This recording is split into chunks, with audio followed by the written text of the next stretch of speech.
Welcome to Evilive, the live media commentary show that answers the question, when Beelzebub got the devil for his sideboard. Weird, right? Subscribe if you're new to the channel, because today we are reviewing HBO's Game of Thrones House of the Dragon Season 1, Episode 10, The Black Queen. And I say it like that because this is it. The first season is over.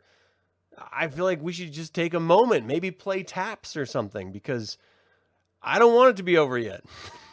Especially after this episode. So this episode was directed by Greg Yaitanes. I hope I said that right. I probably did not. It was written by Ryan Condal, and it originally aired yesterday, October 23rd, 2022. And it really starts on Dragonstone, with Rhaenys coming in to tell Rhaenyra and Daemon that Viserys is dead. The father is dead, the king is dead, long live the queen. And that, unfortunately, that's not the worst of the news. The Hightowers have installed their son, Aegon, as the king. And this completely blows everyone's mind. They never thought that they would have gone to that extreme, even though everyone knew that they were going to. It seemed like an obvious thing that was going to end up happening. So this news upsets Princess Rhaenyra so much, as she's actively pregnant. Either it's a direct cause or an indirect cause to her having to deal with, a stillborn baby, because it's a little too premature to live, but the labor is actually coming at the moment. She refuses all of the handmaiden's help in order to help her bear the child out. And when she calls to her sons to have them come in, because Daemon is already prepping for war as she's dealing with this, and she tells her sons to make sure, because they're the next in line for the kingdom to be the king after Rhaenyra dies, that they need to make sure nothing happens unless Rhaenyra says it's approved to happen. No one's going to war. And what we see in this episode is Rhaenyra holding an incredible amount of restraint after being straight up usurped. A coup happened to her throne. She is just sitting here confused about what she's supposed to do as she's dealing with this horrible pregnancy. And then it shows the stillbirth, and it shows the poor little baby, premature child coming out and being dead. And it was a rough watch. Like, I watch horror films all the time, but two of the greatest moments of my life were watching the births of my children and then separating them from their mother by cutting the umbilical cord. And so I'm emotionally wrapped up in the idea of birth and pregnancy and stuff, because I've been with my wife who went through it a couple times. And so to see a dead baby on screen was heavy as hell. I mean, really, really heavy. I'm glad I had some wine because it was rough. So they go to, of course, immolate the child, to burn the child in a funeral pyre, as is done, by the Targaryens. And that's when Sir Eric ends up arriving to Dragonstone, bringing the late king's crown and proclaiming her queen. So Prince Daemon takes the crown, puts it on Queen Rhaenyra's head, and calls her queen, and everyone except for Rhaenys bows down. Now, Rhaenys isn't responding for a couple reasons. I think primarily because she's not the head of her household. Her husband, Lord Corlys, is, who is actually on his way back in order to... he survived the stepstones, and he reinforced and everything. So he's on his way back. She says she can't swear fealty to anyone because she's not in charge of the house, so she has to wait for him to do it. I think this is a bit of bullshit. I think she wants to see how Rhaenyra acts as queen before she agrees to back her. Because ultimately, this is the first full stop ever of anyone other than a man being in charge of Westeros. And even now, it's contested, because, of course, they installed Aegon. So Rhaenyra stops Daemon from performing any sort of retribution on anyone as of yet. And then suddenly we see Ser Otto arrive at Dragonstone, and, excuse me, and he presents the Dowager Queen Alicent's terms for Rhaenyra's submission to Aegon, their son, as king. And Prince Daemon wants nothing more than just to cut off Sir Otto's head. I want nothing more than Daemon to cut off Sir Otto's head.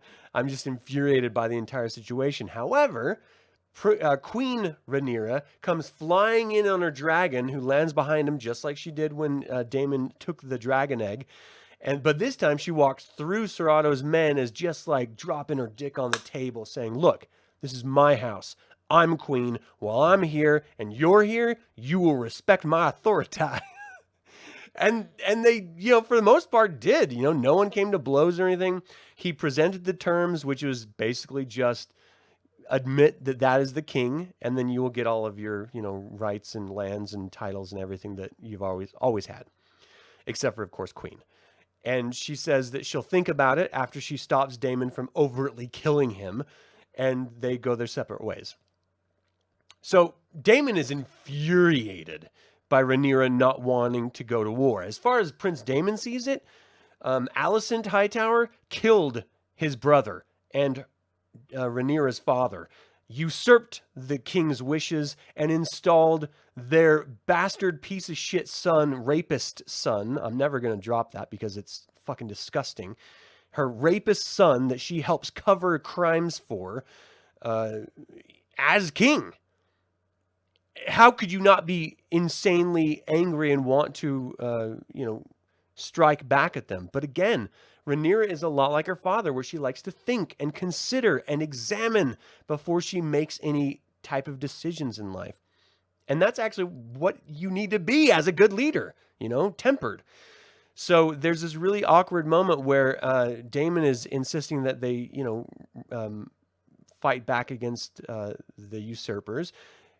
Rhaenyra clears the entire council room, and she walks over to Daemon, and she's like, "This is not how it's going to go down." And he straight up grabs her by the throat and starts choking her as he's telling her that, this is bullshit. She needs to act like a queen and attack her enemies. That's what she has to do.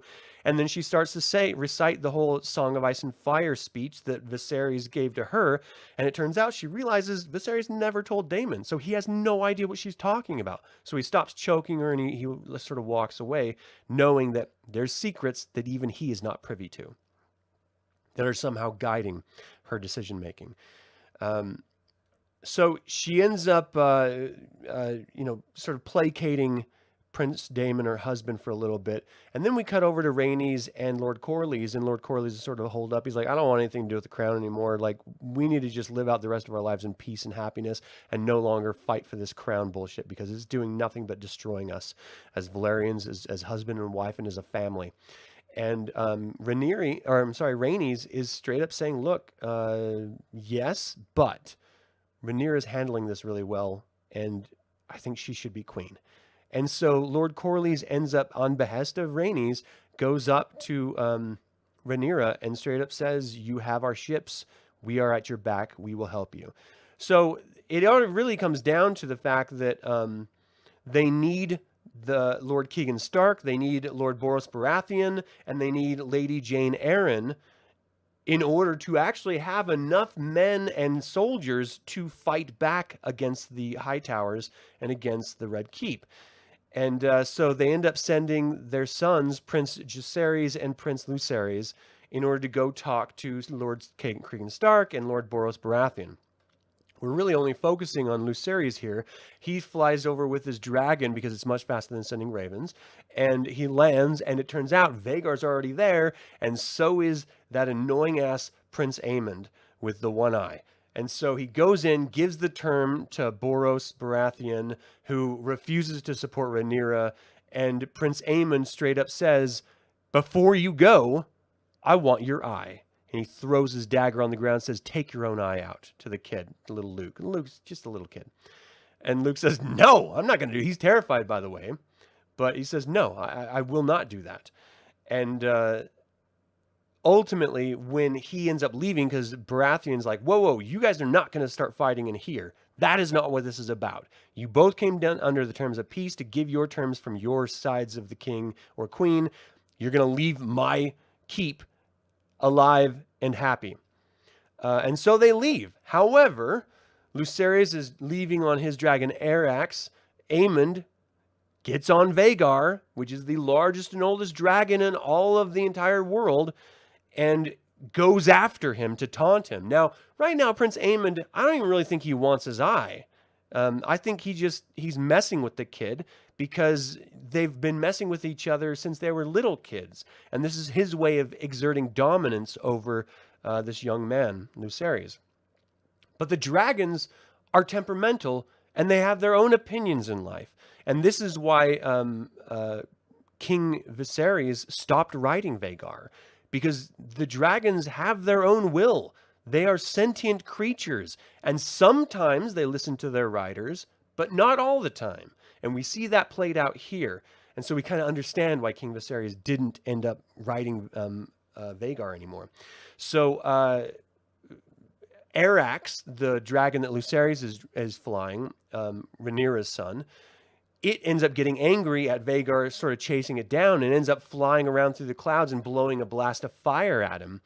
And so Vhagar gets pissed off and goes and literally eats and kills Prince Lucerys and Arax, his dragon, right in half. One chomp, pieces falling away. And the whole time, Prince Aemond is like, no, Vhagar, stop, no, like trying to get the dragon to listen to him and not kill Prince Lucerys, because he knows if he starts the war, then the Hightowers are in the wrong. They're trying to get Rhaenyra to start the war, so the world sees her as being the one in the wrong. But the dragon doesn't listen. The dragon doesn't care, and it killed him. And Aemond is terrified at this point. He's like, I just fucked up. I just fucked up big. And then we cut over back to Dragonstone, where Prince Daemon is approaching Queen Rhaenyra, and he's telling her, your son was just killed by Prince Aemond. He didn't come back. I don't know how they found out, because how would you find out? You would just know. Baratheon would say, well, they left together and we haven't seen him since. So they have to make the assumption that, yes, it was Vhagar and it was Aemond that killed their son. And we get this moment of Rhaenyra, who has been tempered, measured, controlling everything, holding back war, staring into the flames as Prince Daemon, with her back to the camera, is explaining that her son was just killed by this piece of shit, Prince Aemond. And she turns around and looks at the camera, which is really her war room, anger and rage in revenge in her eyes. Great moment of acting.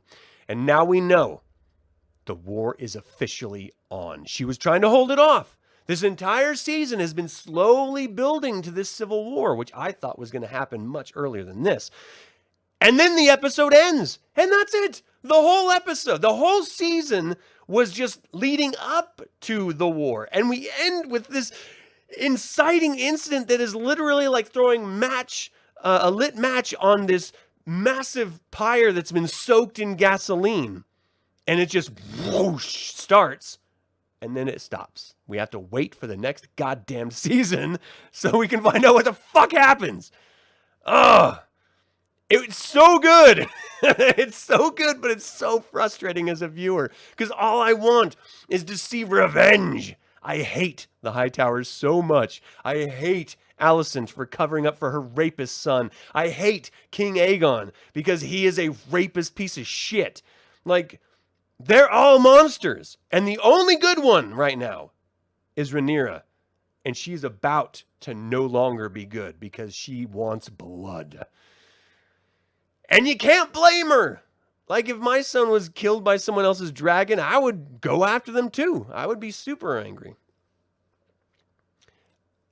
And that's it. That's like literally the entirety of the episode. So we're forced to face the reality that we have to wait. We have to, probably a full year before we see what happens next. But that is proof to how good of storytelling that this group of writers, directors, and actors are at their jobs, at their professions, because they kept us engaged at the edge of our seat for 10 episodes, knowing what was coming, not knowing when it was going to come. And even now, when we're forced to wait a full year or more in order to see it realized, we're okay with it because it's House of the Dragon. It's gold. It's so goddamn good. How could it not be?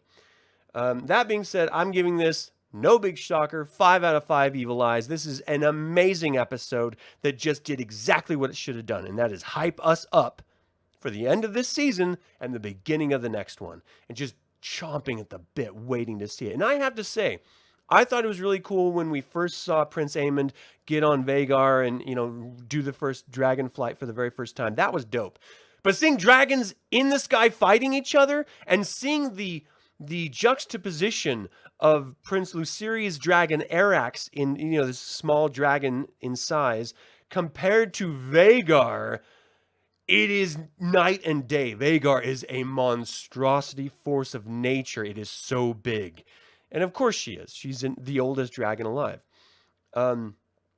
Daemon actually goes to start collecting up the other unnamed dragons, unclaimed dragons, so that they have the forces. Because right now, the Hightower families have 3 dragons.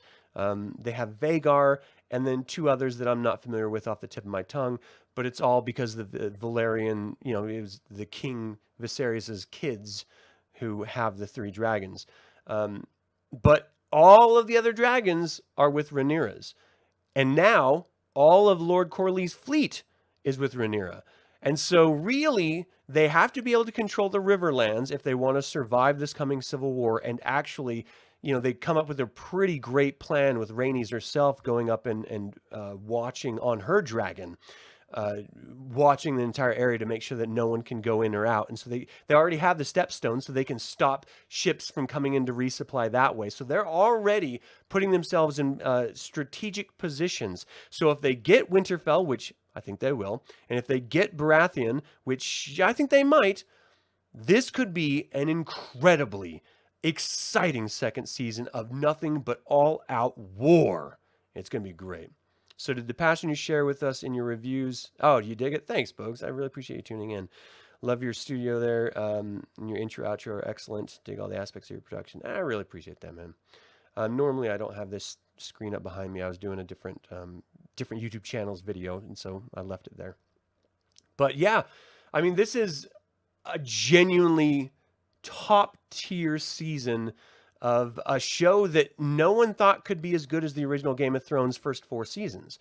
And in my personal opinion, it's on par or maybe even just a little bit better than the first 4 Game of Thrones seasons.